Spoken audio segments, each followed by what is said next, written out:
Written by Sushant Singh, New Delhi, updated, June 18, 2018 4 hours 51 minutes and 37 seconds. In the resumption of talks on Communications Compatibility and Security Agreement, COMCASA, signals a breakthrough in the Indian stance. As part of preparations for the 2-2 dialogue between the foreign and defense ministers of India and the US in Washington next month, a team of specialists from the Pentagon will be meeting their counterparts on the Indian side in Delhi from Monday to negotiate the text of a foundational military communications agreement. Official sources told the Indian Express that the U.S. team, which will include lawyers and policy and technical experts, is scheduled to meet the Indian experts from Monday to Wednesday. They said that the U.S. officials will try and address Indian observations on the draft Communications Compatibility and Security Agreement (COMCASA) submitted earlier. Resumption of talks on COMCASA signals a breakthrough in the Indian stance. After signing a military logistics agreement with the U.S. in 2016, the Indian government was not keen on signing the two other foundational agreements, COMCASA and Basic Exchange and Cooperation Agreement for Geospatial Cooperation (BECA).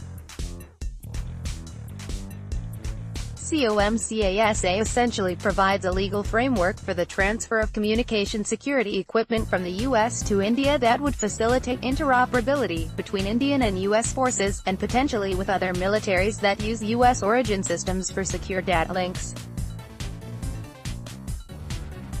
It was called the Communication and Information on Security Memorandum of Agreement (CISMOA) before the name was changed to reflect its India-specific nature.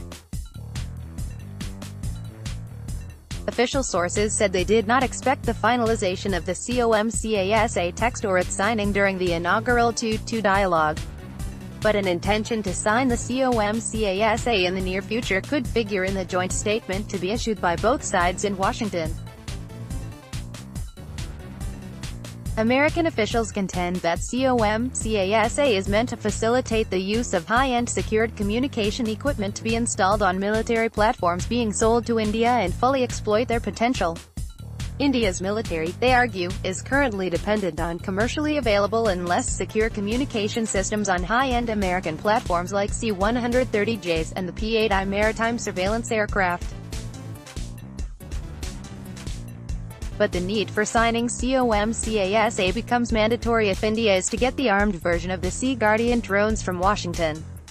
New Delhi has been intimated by the U.S. officials that there is no possibility of India using the high-end drones, which is dependent on a secure data and communication system link, without signing the COMCASA. Defense Ministry officials have held reservations about signing the COMCASA as they fear American intrusive access to Indian military communication systems. They also fear that a large quantity of Russian origin and indigenous Indian military platforms may not be compatible with COMCASA. The U.S. had granted India the status of a major defense partner in 2016, but no tangible benefits on military technology front have come to New Delhi so far. Issues of defense cooperation between the two countries will figure during the visit of Defense Minister Nirmala Sitharaman to Washington next month for the 2-2 dialogue. For all the latest India news, download Indian Express app. Tags India-US Relations Nirmala Sitharaman.